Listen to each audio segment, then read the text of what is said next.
Hi అండి, నేను మీ Divya. Welcome back to dine with Divya. ఇవాళ మన వీడియోలో స్పెషల్ రెసిపీ వచ్చేసి పుదీనా రైస్ని ఈజీగా 10 నిమిషాల్లో చాలా టేస్టీ ఎలా తయారు చేసుకోవాలో మీతో షేర్ చేస్తున్నాను. ఈ పుదీనా రైస్ని కాలేజెస్కి, ఆఫీసెస్కి వెళ్ళే వాళ్ళకి ఇప్పుడు ముఖ్యంగా స్కూల్స్ కూడా రీఓపెనింగ్ అయిపోతున్నాయి కాబట్టి పిల్లల కోసం హడావిడి లేకుండా సింపుల్గా ఎక్కువ కష్టపడకుండా లంచ్ బాక్స్లోకి రెడీ చేసేయచ్చు. రోజు రొటీన్గా రైస్ అని కర్రీస్ అని తిని బోర్ కొడుతూ ఉంటుంది. సో కొత్తగా టేస్టీగా ఉండే ఈ పుదీనా అన్నాన్ని ఒక్కసారి ట్రై చేసి చూడండి. లంచ్ బాక్స్ని డెఫినెట్గా ఖాళీ చేసి తీసుకొస్తారు. సో మరి ఇంకా లేట్ చేయకుండా ఈ పుదీనా రైస్ తయారీ విధానం చూసేద్దాం. ఈ పుదీనా రైస్ చేయడానికి ఒక మిక్సీ జార్లోకి ఒక మీడియం సైజ్ పుదీనా కట్టెని తీసుకుని ఇలా ఆకుల్ని మాత్రమే తుంచి శుభ్రంగా కడిగి వేసుకోండి. నెక్స్ట్ ఒక చిన్న సైజ్ కొత్తిమీర కట్టని ఇలా కట్ చేసుకుని కడిగి వేసుకోవాలి. అలాగే పొట్టి తీసిన 5-6 వెల్లుల్లి రెబ్బల్ని వేసుకోవాలి. నెక్స్ట్ 1 ఇంచ్ సైజులో 2 అల్లం ముక్కల్ని వేసుకోండి.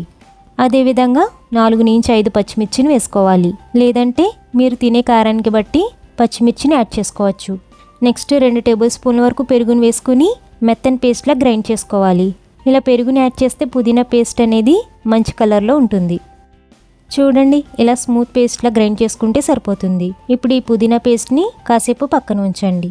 నెక్స్ట్ ఒక కడాయిలోకి 2 టేబుల్ స్పూన్ల వరకు ఆయిల్ని వేసి మీడియం ఫ్లేమ్ మీద వేడి చేయండి. ఆయిల్ కాస్త వేడయ్యాక ఇందులో 1/2 టీ స్పూన్ వరకు షాజీరాని వేసుకోండి. ఒకవేళ షాజీరా లేకపోతే నార్మల్ జీలకర్రనైనా వేసుకోవచ్చు. నెక్స్ట్ 2 బిర్యానీ ఆకులను వేసి 1 నిమిషం పాటు లో ఫ్లేమ్లో వేయించుకోవాలి. ఇలా 1 నిమిషం పాటు వేయించిన తర్వాత ఇందులోనే కొద్దిగా కరివేపాకును కూడా వేసుకుని మరొక నిమిషం పాటు వేయించండి. 1 నిమిషం తర్వాత ఇందులో సన్నగా తరిగిన 2 ఉల్లిపాయలను వేసుకుని ముక్కలు మగ్గే వరకు 5 నిమిషాల పాటు వేయించుకోవాలి. ఇలా ఉల్లిపాయ ముక్కలు కాస్త మగ్గిన తర్వాత ఇందులోనే 10 నుంచి 15 జీడిపప్పులు వేసుకుని జీడిపప్పు లైట్ గోల్డెన్ కలర్లోకి వచ్చేలా వేయించుకోవాలి. 2 నిమిషాలకి జీడిపప్పు రంగు మారిన తర్వాత ముందుగా గ్రైండ్ చేసి పెట్టుకున్న పుదీనా ముద్దని వేసుకోండి. అలాగే ఇలా 1/2 కప్పు వరకు వాటర్ని మిక్సీ జార్లోకి వేసి ఇలా తొలిచి వేసుకుని ఒక 2 నిమిషాల పాటు పచ్చివాసన పోయే వరకు కలుపుకోవాలి. 2 నిమిషాలు ఇలా కలిపిన తర్వాత ఇప్పుడు మూత పెట్టేసి మరో 2 నిమిషాల పాటు కాస్త దగ్గర పడే వరకు ఉడికించండి.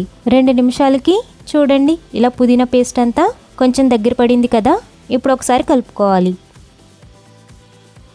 ఇలా కలిపిన తర్వాత ఇప్పుడు ఇందులో పొడి పొడిగా ఉడికించి పెట్టుకున్న 250 గ్రాముల బాస్మతి రైస్ను వేసుకోండి. నెక్స్ట్ రుచికి సరిపడా ఉప్పుని వేసుకోండి. అలాగే 1/2 టీ స్పూన్ వరకు గరం మసాలా పొడిని కూడా వేసుకోండి. దీంతోపాటు 1/2 టీ స్పూన్ వరకు పసుపుని వేసుకుని రైస్లోకి అంతా కలిసేటట్టు బాగా మిక్స్ చేసుకోవాలి. ఇంకా మీకు స్పైసీగా తినాలనిపిస్తే బిర్యానీ మసాలాను కూడా కొంచెం యాడ్ చేసుకోవచ్చు. ఇలా రైస్లోకి అంతా కలిసేటట్టు బాగా మిక్స్ చేసేసాక ఇప్పుడు మూత పెట్టేసి ఒక 5 నిమిషాలు రైస్ని ఉడికించండి. 5 నిమిషాల తర్వాత మూత తీసి చూస్తే పుదీనా రైస్ చాలా పొడి పొడిగా చాలా కలర్ఫుల్గా రెడీ అయిపోయింది. ఇప్పుడు ఫ్లేమ్ ఆఫ్ చేసేసి ఈ పుదీనా రైస్ని ఒక సర్వింగ్ బౌల్లోకి ట్రాన్స్ఫర్ చేసుకోండి. ఇలా ఎప్పుడైనా వెరైటీగా తినాలనిపిస్తే ఒక్కసారి పుదీనా రైస్ని ట్రై చేయండి. ఇంట్లో అందరూ చాలా ఇష్టంగా తింటారు. అంతేకాకుండా ఇంటికి ఎవరైనా గెస్ట్లు వచ్చినా ఏదైనా పిక్నిక్ వెళ్ళాలనుకున్నా ఇలా ఈ పుదీనా రైస్ని ప్రిఫర్ చేసుకోవచ్చు. సో చూసారు కదా, ఈ టేస్టీ పుదీనా రైస్ని ఎంత ఈజీగా సింపుల్గా పొడి పొడిగా ఎలా తయారు చేసుకోవాలో. మరి మీరు కూడా డెఫినెట్గా ట్రై చేయండి. ట్రై చేశాక మీకు ఎలా టేస్ట్ కుదిరింది అనేది మన ఛానల్ కామెంట్ సెక్షన్లో నాతో షేర్ చేసుకోండి. రెసిపీ నచ్చితే ఒక లైక్ చేసి మీ ఫ్రెండ్స్ అండ్ రిలేటివ్స్కి షేర్ చేయండి. మరిన్ని మంచి రెసిపీస్ కోసం మన ఛానల్ సబ్స్క్రైబ్ చేసుకుని పక్కనే ఉన్న బెల్ ఐకాన్ని యాక్టివేట్ చేసుకోండి. Thank you for watching.